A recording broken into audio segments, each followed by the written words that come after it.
वाहिगुरु वाहिगुरु साहिब जी। तू सुल्तान कहाँ हो मियाँ, तेरी कवन वडाई। जो तू दें सो कहाँ स्वामी,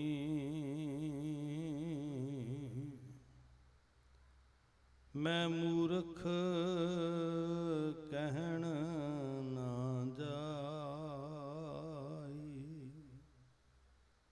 सतगुरु गरीब निवाज श्री गुरु ग्रंथ साहिब महाराज जी की पवित्र हजूरी अंदर अदब प्यार विच सजी साध संगत, वाहिगुरु जी का खालसा वाहिगुरु जी की फतेह। इन्हां कौमी समागमां दे अंदर बड़ी शरधा नाल बड़ी भावना नाल आप गुरसिख जुड़ के बैठे हो। साध संगत, कीर्तन सुनना, इतिहास सुनना ये बड़ा चंगा गुण है, पर नाल नाल जिहदे विच अज सब तो वड्डी कंजूसी है साडे कोल, किसी नूं एप्रीशिएट करना। ये बहुत वड्डी कंजूसी है। साडे शब्द सुक जाते ने, सुंगड़ जाते ने, दिल खोल के किसी नूं शाबाश नहीं दिती जाती। साडे कोल बड़े कंजूस हो जाते हैं, बड़े गरीब हो जाते, असीं कंगाल हो जाते हैं उस वेले। हाँ, शब्दां दा हड़ आ सकता है जे किसी की ऊणता ही बयान करनी हो, फिर तो आ कलेश बुक जी आई ही भरी तुरी जाएगी। कलेश आ जी कलेश बुक ही आओ, फिर नहीं मुकदियां गल्लां साध संगत। पर किसी की चंगियाई की तारीफ करनी हो, मैं वीरां दा धन्नवादी हाँ भी इन्हां ने बड़े खुले दिल दे नाल इज्जत मान दिता। जौल साहब जी बड़ी सुंदर बयानगी दे नाल खालसा एड जां अकाल चैनल जड़ा जड़ा भी कोई कारज करदा, कुछ नहीं घटदा साडा। खुल के थापड़ा दिया करो, खुल के असीस दिया करो, चंगियाई की तारीफ करया करो, साडे अंदर भी चंगियाई आएगी। बुराई वाल ध्यान केंद्रित करांगे, साडी मानसिकता भी उदां दी हो जाएगी। ये मनुखी सुभाव का हिस्सा है। साहब कहते हैं जैसा सेवै तैसा हो। जिवें दा अंदरों चितवी जाता है, कुड़ी जाता है, उस तरह का ही बंदा बन जाता। गुरु पातशाह हजूर का एक एक नुकता अमल विच लियाना शुरू करिए। वैसे तो अथाह सागर ने गुणा दे, पर मैं कहना जी एक पॉइंट, एक नुकता जो असी प्रैक्टिकली शुरू करांगे ना अपने आप तो सिक्खी बोल के नहीं प्रचार नहीं पेगी। वीर अमरप्रीत सिंह जी की मैं गल सुन रहा सी बड़े ध्यान नाल, ते उन्होंने एक शब्द कहा कि उन्होंने कली अपनी निजी गल नहीं की, उन्होंने पूरी टीम की गल की कि सानू बोलन का सुभाव नहीं है, कि मैं बहुता बोल नहीं सकना, क्योंकि वो लैक्चर नहीं करते, वो काम कर रहे हैं। और उन्होंने बोल के नहीं दसिया, काम करके दसिया कि सिख की कहते हैं, की करते हैं, की सिद्धांत है सिक्खी दा। एक नुकता लै लिया कि बापू ने लंगर छकाया सी लोड़वंदां नूं ते असीं भी लंगर छकाउणा। सिर्फ एक नुकता लै लिया, दुनिया भर विच सिक्खी दी जय जयकार हो गई जी। पूरे विश्व दे विच अंग्रेज बच्चियां नाल तुरियां होईयां जी कारज करन वास्ते। वो कहंदे लैक्चर नहीं करना आ रहा, सानू सानू बोलना नहीं आउंदा, ते बोलन दी लोड़ भी नहीं पैनी। साध संगत, जिस दिन एक एक नुकते नूं असीं अपनी जिंदगी विचों उजागर करन लग पे, प्रगट करन लग पे, सानू बोलन दी लोड़ भी नहीं पैनी। तो ये सतगुरु जी ने सानू तरीका दसिया जी। वो सिख बोलते घट सी ते कमाउंदे ज्यादा सी जी। अज समागमां दी कमी नहीं है, प्रचार की कमी नहीं है, थोड़े जे दिलों के विहड़े वड्डे करन दी लोड़ है। वो सुंगड़ते जा रहे, छोटे होंदे जा रहे। धन कलगीधर पातशाह हजूर दे लालां नूं समर्पित किया समागम अकाल सेवक सोसाइटी ने। ਸਾਧ ਸੰਗਤ, ਸਾਰੀ ਦੁਨੀਆ ਦਾ ਇਤਿਹਾਸ बड़ा शाना मत्ता है। हर कौम दे कोल बड़े कुर्बानियां वाले लोग होणगे, हर कौम मान करदी है।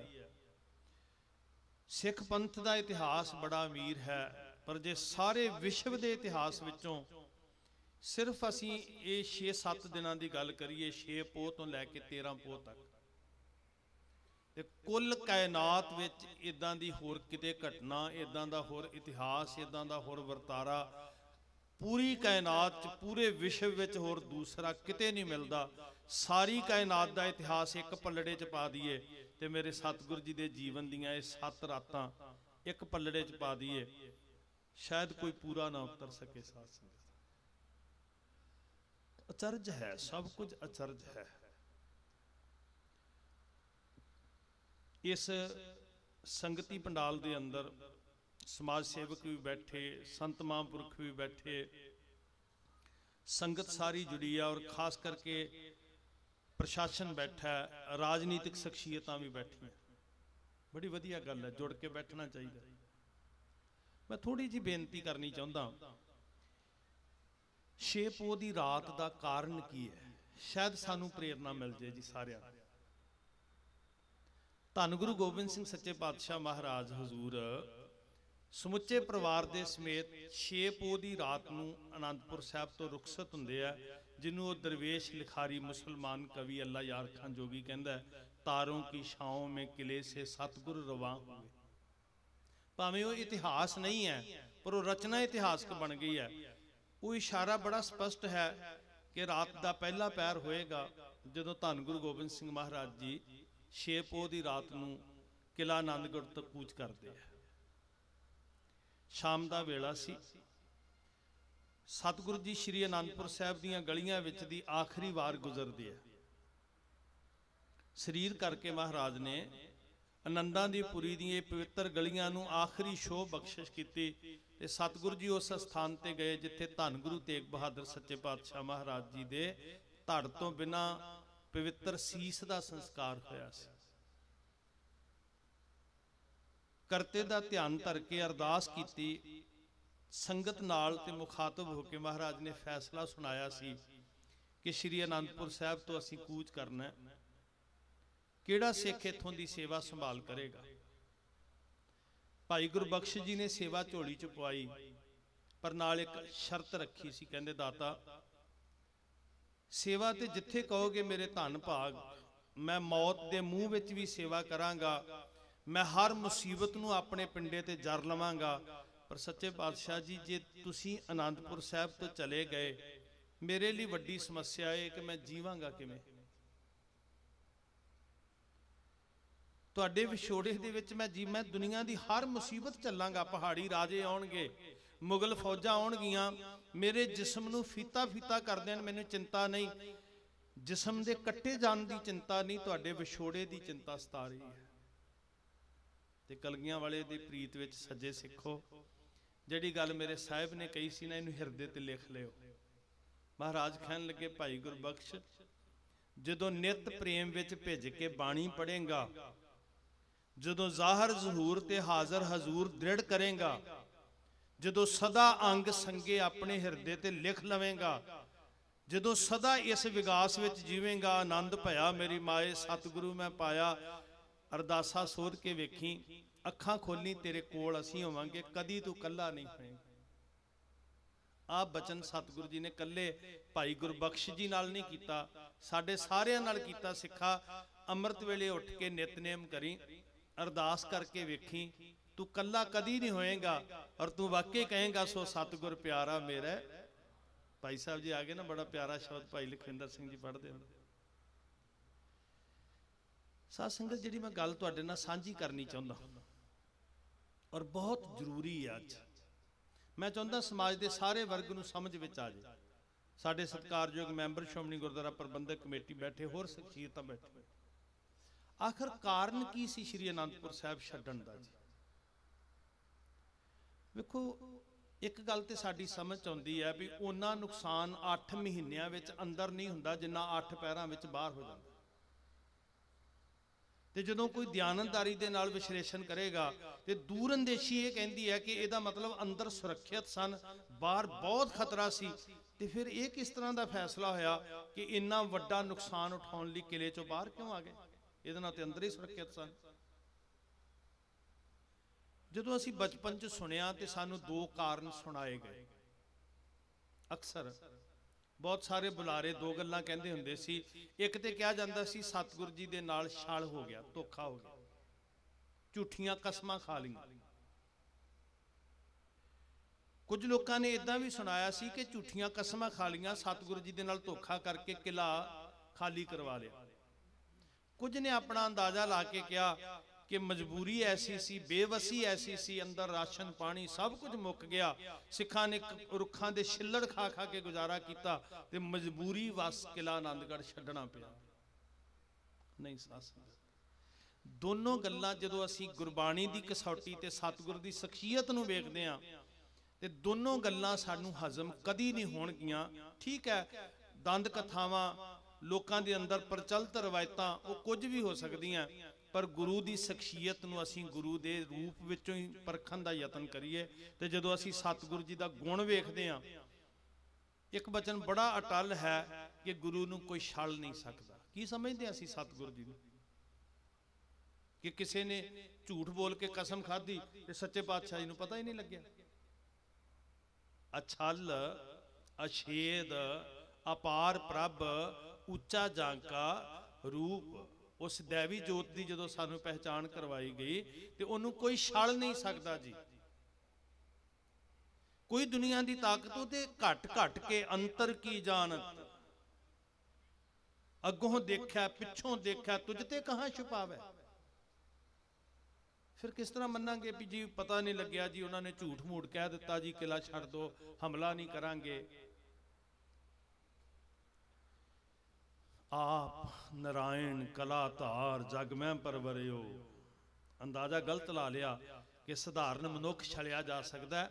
ਜੇ ਸਾਨੂੰ ਸਮਝ ਨਹੀਂ ਨਾ ਆਈ ਤੇ ਉਹ ਵੀਰ ਕਹਿ ਰਹੇ ਸੀ ਅਮਰਪ੍ਰੀਤ ਸਿੰਘ ਜੀ ਵੀ ਸ਼ੰਕਾ ਕਰਨ ਵਾਲੇ, ਕਮੈਂਟ ਕਰਨ ਵਾਲੇ ਕਹਿੰਦੇ ਮੁਸਲਮਾਨਾਂ ਨੂੰ ਪ੍ਰਸ਼ਾਦਾ ਕਿਉਂ ਛਕਾ ਰਹੇ? ਵੇਖੋ, ਸਿੱਖ ਤੇ ਸਾਰੀ ਮਾਨਵਤਾ ਨੂੰ ਪਿਆਰ ਕਰਦਾ, ਪਰ ਬਹੁਤ ਵੱਡੀ ਲੋੜ ਹੈ ਕਿ ਇਹ ਸਾਡੇ ਬੱਚਿਆਂ ਨੂੰ ਪਤਾ ਲੱਗੇ। ਭਾਈ ਮਰਦਾਨਾ ਜੀ ਤੋਂ ਲੈ ਕੇ ਨੂਰੇ ਮਾਈ ਤੱਕ ਦਾ ਇਤਿਹਾਸ ਪੜ੍ਹ ਲਓ। ਕਦੀ ਨਬੀ ਖਾਂ ਗਨੀ ਖਾਂ ਦੀ ਅੱਖ ਨਾਲ ਗੁਰੂ ਦੇ ਦਰਸ਼ਨ ਕਰੋ, ਕਦੀ ਪੀਰ ਬੁੱਧੂ ਸ਼ਾਹ ਜੀ ਦੀ ਦ੍ਰਿਸ਼ਟੀ ਨਾਲ ਗੁਰੂ ਨੂੰ ਵੇਖਣ ਦਾ ਯਤਨ ਕਰੋ, ਕਦੀ ਸੈਯਦ ਖਾਂ ਤੇ ਸੈਦ ਖਾਂ ਦੀਆਂ ਅੱਖਾਂ ਨਾਲ ਤੱਕੋ, ਕਦੀ ਬੀਬੀ ਨਸੀਰਾਂ ਨੂੰ ਪੁੱਛੋ ਜਿਹੜੇ ਪੁੱਤਰ ਆਪਣੇ ਟੁਕੜੇ ਟੁਕੜੇ ਜਿਗਰ ਦੇ ਕੁਰਬਾਨ ਕਰਕੇ ਫਿਰ ਅਰਦਾਸ ਕਰਦੀ ਹੈ ਮਾਲਕਾ ਜਿਹੜੇ ਦੋ ਬਚੇ ਸੀ ਇਹ ਵੀ ਗੁਰੂ ਕਲਗੀਧਰ ਪਾਤਸ਼ਾਹ ਦੇ ਚਰਨਾਂ ਤੋਂ ਨਿਸ਼ਾਵਰ ਹੋ ਜਾਂਦੇ। ਕਿਹੜੇ ਫਿਰਕਿਆਂ ਦੀਆਂ ਬਾਤਾਂ ਕਰ ਰਹੇ ਆਪਾਂ? ਕਿਹੜੀਆਂ ਲਕੀਰਾਂ ਖਿੱਚ ਕੇ ਬੈਠੇ ਹੋਏ ਆ? ਜਿਨ੍ਹਾਂ ਦੀਆਂ ਅੱਖਾਂ ਖੁੱਲੀਆਂ ਨੇ ਨਾ, ਉਹਨਾਂ ਨੇ ਕੁੜਾਮ ਤੋਂ ਤੁਰ ਕੇ ਜਾ ਕੇ ਕਿਹਾ ਸੀ ਮੈਨੂੰ ਖੁਦਾਈ ਨੂਰ ਦੇ ਦਰਸ਼ਨ ਹੋ ਗਏ। ਇਹਨਾਂ ਗੱਲਾਂ ਤੋਂ ਬਾਹਰ ਆਈਏ। ਉਹ ਕਹਿੰਦੇ ਸਾਨੂੰ ਰੱਬ ਮਿਲ ਗਿਆ ਤੇ ਮੇਰੇ ਧੰਨ ਦਸ਼ਮੇਸ਼ ਪਾਤਸ਼ਾਹ ਹਜ਼ੂਰ ਉਹ ਖੁਦਾਈ ਰੂਪ ਨੇ, ਉਹ ਰੱਬੀ ਰੂਪ ਨੇ। ਕਦੀ ਪੰਡਤ ਸ਼ਿਵਦੱਤ ਨੂੰ ਪੁੱਛੀਏ, ਉਹ ਕਹਿੰਦੇ ਮੈਨੂੰ ਸਾਖਸ਼ਾਤ ਭਗਵਾਨ ਮਿਲ ਗਿਆ। ਇਸ ਲਈ ਉਹਨਾਂ ਨੂੰ ਕੋਈ ਛਲ ਨਹੀਂ ਸਕਦਾ। ਦੂਜੀ ਗੱਲ ਵੀ ਗੁਰੂ ਸਾਹਿਬ ਜੀ ਨੂੰ ਮਜਬੂਰ ਹੋ ਕੇ ਛੱਡਣਾ ਪਿਆ। 8 ਮਹੀਨਿਆਂ ਦਾ ਘੇਰਾ, ਰਾਸ਼ਨ ਮੁੱਕ ਗਿਆ, ਸਾਧਨ ਛੋਟੇ ਪੈ ਗਏ, ਬਹੁਤ ਔਖੀ ਘੜੀ ਆ ਗਈ, ਮੁਸ਼ਕਲ ਆ ਗਈ। ਗੁਰਮੁਖੋ, ਮਜਬੂਰ ਲਾਚਾਰ ਲੋਕ ਹੁੰਦੇ ਆ, ਬੇਵਸ ਲੋਕ ਹੁੰਦੇ ਆ। ਸਤਿਗੁਰੂ ਜੀ ਨੂੰ ਕੌਣ ਮਜਬੂਰ ਕਰ ਸਕਦਾ ਸੀ? ਮੇਰੇ ਦਾਤਾ ਇੱਕ ਬੜੇ ਪਿਆਰੇ ਜਿਹੇ ਬਚਨ ਕਹੇ ਦਰਵੇਸ਼ ਕਿਸੇ ਨੇ, ਚਿੜੀਆਂ ਜਿਸ ਦੀਆਂ ਬਾਜਾਂ ਤੇ ਹੋਣ ਭਾਰੂ, ਉਸ ਦੇ ਬਾਜਾਂ ਵਿੱਚ ਕਿੰਨੀ ਕੁ ਜਾਨ ਹੋਸੀ। ਉਹ ਥਾਪੜਾ ਦੇਣ ਤੇ ਬੰਦਿਆਂ ਦਾ ਮੁਕਾਬਲਾ ਹਾਥੀਆਂ ਨਾਲ ਕਰਵਾ ਕੇ ਭਾਜੜਾਂ ਪਵਾ ਦੇਣ ਹਾਥੀਆਂ ਨੂੰ। ਉਹ ਸਿਰ ਤੇ ਹੱਥ ਰੱਖਣ ਤੇ 1.5 ਲੱਖ ਫੌਜ ਦੇ ਮੁਖੀ ਕੇਸਰੀ ਚੰਦ ਦਾ ਸਿਰ ਵੱਢ ਕੇ ਜਕਾਰੇ ਗਜਾਉਂਦੇ ਭਾਈ ਉਦੇ ਸਿੰਘ ਸਤਿਗੁਰਾਂ ਦੇ ਚਰਨਾਂ 'ਚ ਸੁੱਟ ਦੇਣ। ਭਾਈ ਬਚਿੱਤਰ ਸਿੰਘ ਜੀ ਨੇ ਕਿਹਾ ਸੀ, ਦਾਤਾ ਜੇ ਤੁਸੀਂ ਸਿਰ ਤੇ ਹੱਥ ਰੱਖ ਦਿਓ ਤੇ ਹਾਥੀ ਕੀ ਇਹ ਸ਼ਿਵਾਲਿਕ ਦੀਆਂ ਪਹਾੜੀਆਂ ਨੂੰ ਮਸਲ ਕੇ ਚੂਰਾ ਬਣਾ ਸਕਦਾ।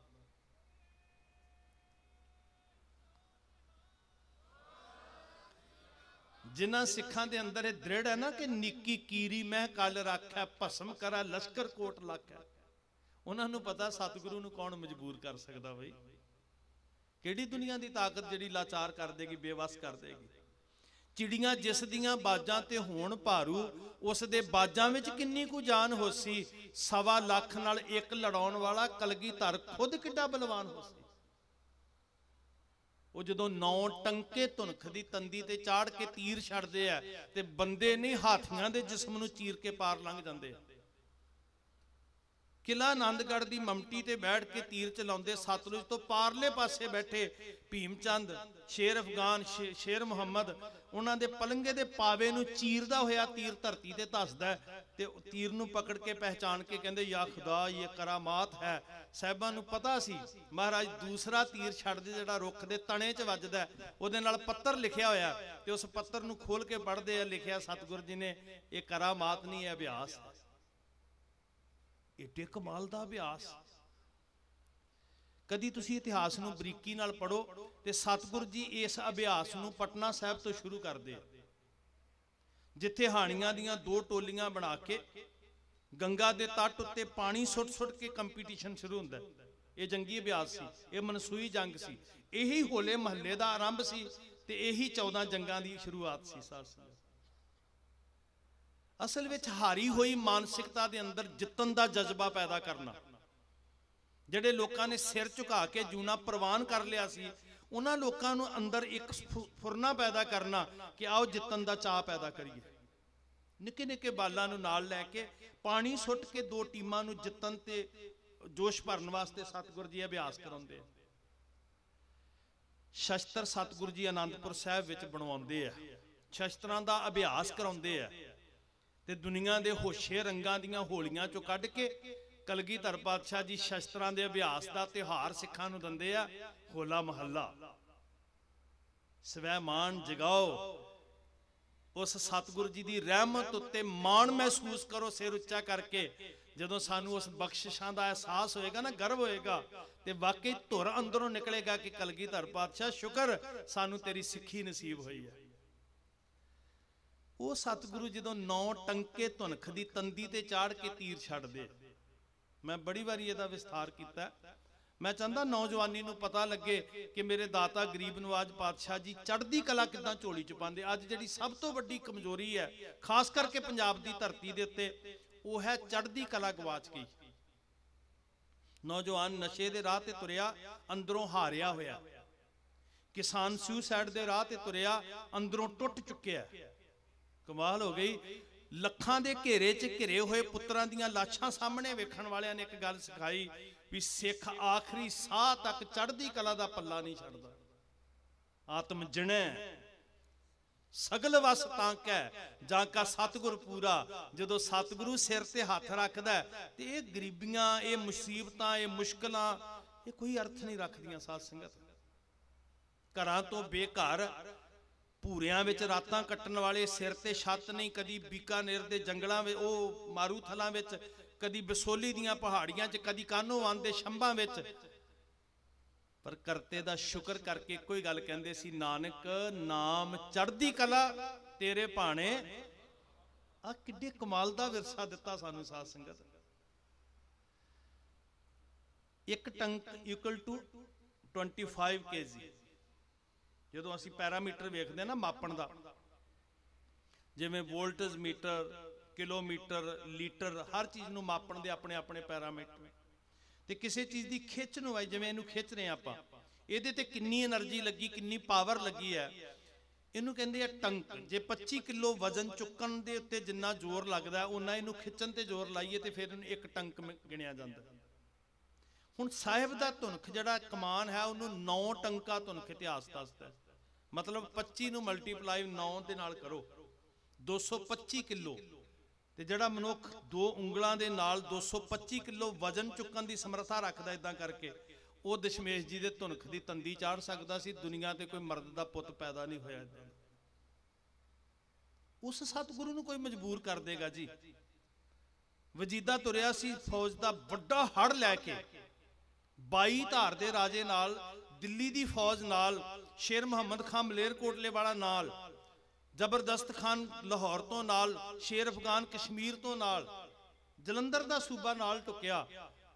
और एडे वड्डे इकट्ठ नूं लैके जदों वजीदा आनंदपुर साहब नूं तुरिया सी ते कह के तुरिया सी सरहंद तो कि मैं चंद घड़ियां विच वापस परतांगा, इन्ना दल एक एक मुठ मिट्टी आनंदपुर साहब ते सुट्टेगा ते आनंदपुर साहब मिट्टी च दबिया जाना है। 8 महीने घेरा घत के बैठा रहा, गुरु साहब जी दे दर्शन करने दूर दी गल, आनंदपुर साहब दी बाहरली फसील नूं छो नहीं सी सकिया।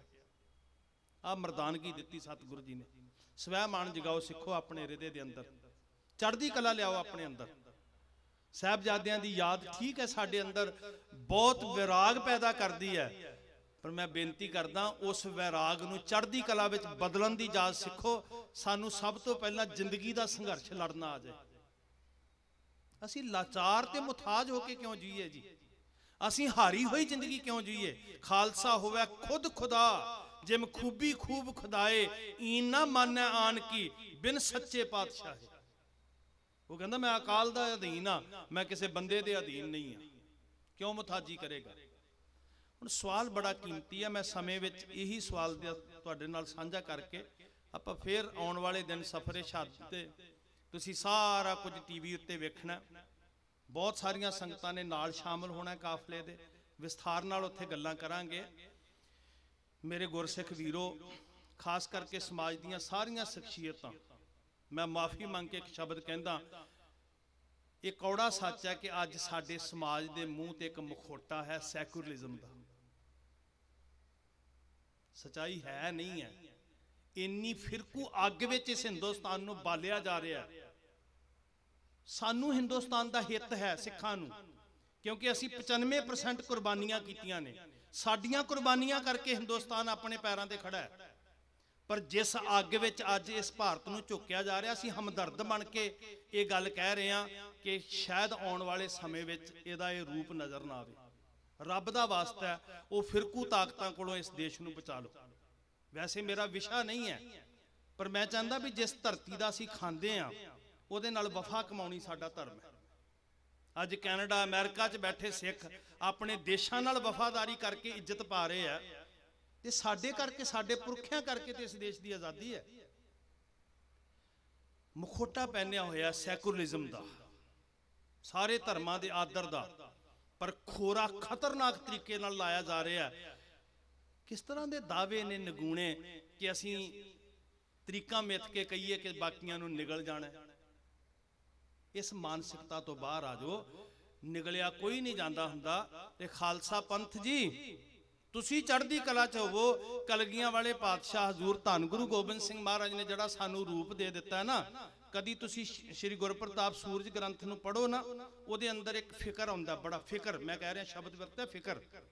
सिख आके कहंदे भी महाराज जी जड़े साडे वड्डे चौधरी ने ना, वो नफरत बड़ी करदे आ। वो कहंदे आ गुरु गोबिंद सिंह जी ने नीचां नूं सरदार बना के रख दिता ते साडे नाल घिरना करदे आ। वो कहते हैं भी सानू ये सिख भौंदे नहीं, साडे इतिहास च दर्ज बचन ने। ते दशमेश जी ने जो बोलिया, भाई संतोख सिंह जी ने लिखिया, कहते धन कलगीधर पातशाह कहन लगे सिखो चिंता ना करो, खालसा पंथ कईयां दियां अखां विच तिनका बन के रड़कदा। महाराज दे बचन लिखे हुए उत्थे इतिहास के रूप में, कहते फिकर ना करो अखां गल जाणगियां पर हुणे तिनका नहीं निकलेगा।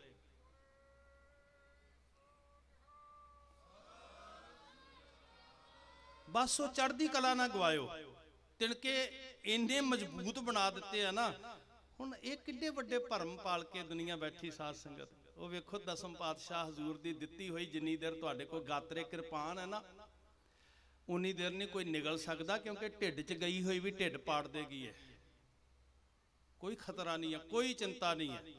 हाँ मेरे सतगुरु जी का सैकुलरिज्म वेखो, सारे धर्मां का सत्कार करना। गुरु साहब जी नूं बिल्कुल पता है कि पम्मा पुरोहित आटे की गऊ बना के लिया रहा है, काजी कुरान मजीद उत्ते औरंगजेब के दस्तखत करवा के लिया रहा। दोनों ही प्रण करते हैं, प्रतिज्ञा करते हैं, एक वास्ता पाउंदे आ। हुण वेखो जे ये शाही आहिदनामा हुंदा, शाही कौल करार हुंदा, ते उत्थे शायद धर्म के चिन्ह नहीं सी आउणे। उत्थे वक्त दे दूतां ने आके एग्रीमेंट करना सी भी सतगुरु जी तुसीं आनंदपुर साहब छड्ड दिओ, असीं हमला नहीं करांगे, इदां ही होना सी। जिओ सरकारी आयद हुंदा कौल हुंदा ते ऐदनामा सरकारी दूतां ने लिखना सी, पर उत्थे सरकारी कौल नहीं होया।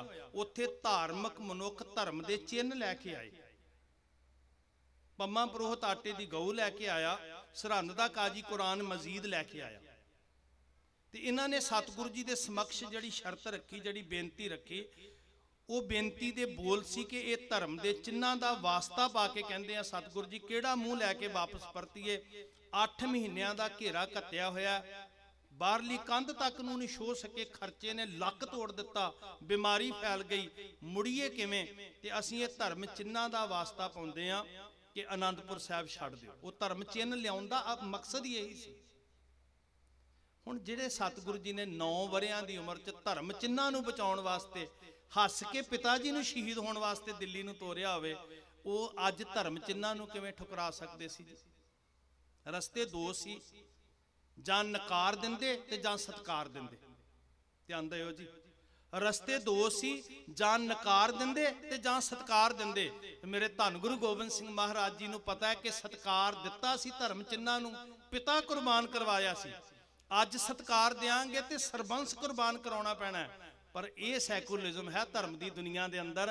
आख्या हर कीमत अदा करने वास्ते तैयार हाँ। उदन तिलक जंजू राखा प्रभ तां का ते पिता तोड़ दिता सी जी, ये चिन्ह बचने चाहिए आ। अज घर आए चिन्हां नूं नकारांगा नहीं सत्कारांगा। कीमत उदन भी अदा की सी, कीमत अज भी अदा करांगा। काफला तोड़न लग्या, ये इतिहासक हवाला जौल साहब चंगी तरह जानते। सतगुरु जी ने जड़ा काफले नूं रूप दिता, उहदे विचों बहुत सारा कुछ सानू स्पष्ट हो जाता है। सब तो मोहरली कतार विच साहिबजादा बाबा अजीत सिंह जी, भाई जीवन सिंह जी, भाई उदय सिंह जी। सब तो मोहरली कतार दे अंदर सतगुरु कलगीधर पातशाह आप ने सब तो पिछली कतार विच चोटी दे योधे ने भाई जीवन सिंह जी, भाई संगत सिंह जी, बाबा अजीत सिंह जी। क्षमा करियो, विचकाए इस्त्रियां ते बाल हन। हुण महाराज नूं पता है कि वैरी पिछले पासे तो हमला करेगा। पिछली बाही नूं इन्ना मजबूत कीता ताकि दुश्मन दे हल्ले नूं रोकिया जा सके। सिखां नूं सुचेत कीता हर तरह दे नाल कि पिछले पासियों हमला होना है। ये महाराज नूं 100% पता है। और उही कुछ होया। हजूर शाही टिब्बी ते पहुंचे, पिछों हल्ला हो गया। साध संगत सतगुरु जी शाही टिब्बी ते पहुंचते हैं, पिछों हमला हो जाता है। ते हमले दौरान भी अंदर खौफ नहीं, ताकत दा पहाड़ बन के सिख योधे दुश्मन दे दल दा मुकाबला करते हैं। वेखो अकलां की कहणगियां भी सरसा पार कर लेंदे जे पाठ ही करना सी ते। पर सतगुरु जी की सिखाउंदे आ, कहंदे रुक जाओ, सिर ते मौत भी मंडरा रही होवे, मुसीबतां दे पहाड़ टुटे होण, सिखो अमृत वेला हो गया, उठो संभालो ते नितनेम विच जुड़ जाओ। कहंदे जप जी का जाप इस घड़ी करना जरूर था, पढ़ के गुरु ग्रंथ को भरना सरूर था। असल च वो गुरु ग्रंथ नूं पढ़न दा सरूर जड़ा सी ना, उही रब्बी मस्ती दे विच तारियां लवाउंदा सी। मैं ही बेनती करदा मेरे नौजवान वीरो, बाणी नूं पढ़न दा सरूर ना छड्डिओ। ये मस्ती बड़ी कमाल दी है, कदी नहीं उतरदी। नशा बहुत कमाल दा, ये कदी नहीं उतरदा। सिर दे उत्ते आरे रख के जिस्म चीर दिते जान, ये नशा नहीं उतरदा। खोपरियां उतर जान, चरखड़ियां ते पिंज दिता जावे, ये जड़ा गुरु ग्रंथ नूं पढ़ के चढ़िया होया सरूर है ना, ये कदी नहीं उतरदा। दया करन पातशाह। भाई साहब जी ने शब्द पढ़िया, सज्जन मिले ना विछड़े जे आप मेले करता, मनमुख सेती दोस्ती थोरड़ियां दिन चा। असी दोस्ती गुरु दे लाला नाल लाउणी है, मनमुखा नाल साडी कादी दोस्ती। असी इन्हां सज्जनां नाल सांझ पाउणी है जिन्हां कोलों असी सिखना धर्म कमाउणा, जिन्हां कोलों असी सिखना सच ते पहरा देना, जिन्हां कोलों असी सिखना स्वै मान ते गैरत नाल जीउणा। उन्हां नाल दोस्ती होएगी ते जीवन उच्चा होएगा। कुछ संगत छड्ड दिओ मेरे वीरो, हाथ जोड़ के बेनती करदा। जे कोई कुराहे पैंदा भी उन्होंने प्यार कलावे च लैके आओ, गुरु वाले पासे लाओगे, परोपकार होएगा, वड्डी सेवा होएगी जी। ये भी सेवा है। जिथे वीर दुश्मनां नूं जाके जिथे बंब वर रहे हैं, गोलियां वर रही हैं, उत्थे भी प्रशादे छका रहे ना उन्होंने खतरनाक एरिए च। तुहाडी ये भी सेवा होएगी कि किसी कुराए पे नूं गुरु वाले पासे जोड़ना। साडे मित्र, साडे भरा, साडे आइडियल, साडे नायक ਧੰਨ ਬਾਬਾ ਜ਼ੋਰਾਵਰ ਸਿੰਘ, ਧੰਨ ਬਾਬਾ ਫਤਿਹ ਸਿੰਘ, ਧੰਨ ਬਾਬਾ ਅਜੀਤ ਸਿੰਘ, ਧੰਨ ਬਾਬਾ ਜੁਝਾਰ ਸਿੰਘ, ਜਿਹੜੇ ਕਹਿੰਦੇ ਸਿਰ ਜਾਵੇ ਤਾਂ ਜਾਵੇ, ਮੇਰਾ ਸਿੱਖੀ ਸਿਦਕ ਨਾ ਜਾਵੇ। ਬਖਸ਼ਿਸ਼ ਕਰਨ ਪਾਤਸ਼ਾਹ।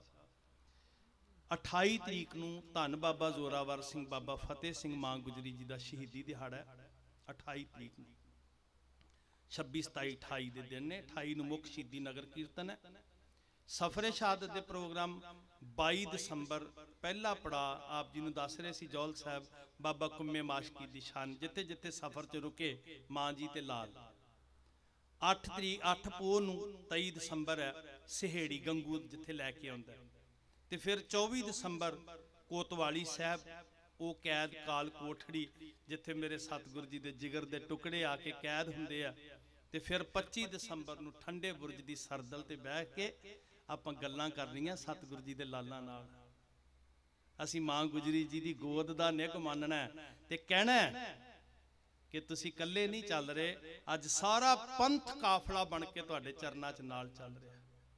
ਉਹ ਸੱਚ ਦਾ ਕਾਫਲਾ, ਉਹ ਧਰਮ ਦਾ ਕਾਫਲਾ, ਉਹ ਨਿਰਭੈਤਾ ਦਾ, ਨਿਰਵੈਰਤਾ ਦਾ ਕਾਫਲਾ, ਜਿਨ੍ਹਾਂ ਦਾ ਕਿਸੇ ਨਾਲ ਵੈਰ ਨਹੀਂ, ਬਸ ਇੱਕੋ ਹੀ ਮਕਸਦ ਹੈ, ਦੁਨੀਆ ਉੱਤੇ ਸੱਚ ਜਿੰਦਾ ਰਹੇ। ਜ਼ਰੂਰ ਆਇਓ, ਇਹ ਮੇਰੀ ਬੇਨਤੀ ਹੈ ਤੁਹਾਨੂੰ। ਗੁਰੂ ਸਾਹਿਬ ਜੀ ਬਖਸ਼ਿਸ਼ ਕਰਨ। ਚੰਗੇ ਸਾਈਨ ਨੇ, ਨੈਗੇਟਿਵ ਨਾ ਸੋਚੀਏ। ਸਿੱਖੀ ਦੇ ਅੰਦਰ ਇੱਕ ਚੰਗਾ ਉਭਾਰ ਆਇਆ ਤੇ ਆ ਕਦੀ ਨਹੀਂ ਛੱਡਣਾ। ਪੰਥ ਦੀ ਚੜ੍ਹਦੀ ਕਲਾ ਤੇ ਸਰਬੱਤ ਦਾ ਭਲਾ।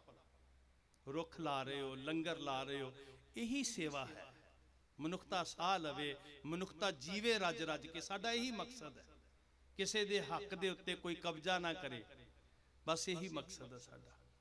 ਧੰਨਵਾਦ ਜੀ ਤੁਹਾਡਾ ਸਾਰਿਆਂ ਦਾ। ਅਸੀਸ ਦਿਓ, ਪਿਆਰ ਵਿੱਚ ਆਖੋ ਵਾਹਿਗੁਰੂ ਜੀ ਕਾ ਖਾਲਸਾ, ਵਾਹਿਗੁਰੂ ਜੀ ਕੀ ਫਤਿਹ।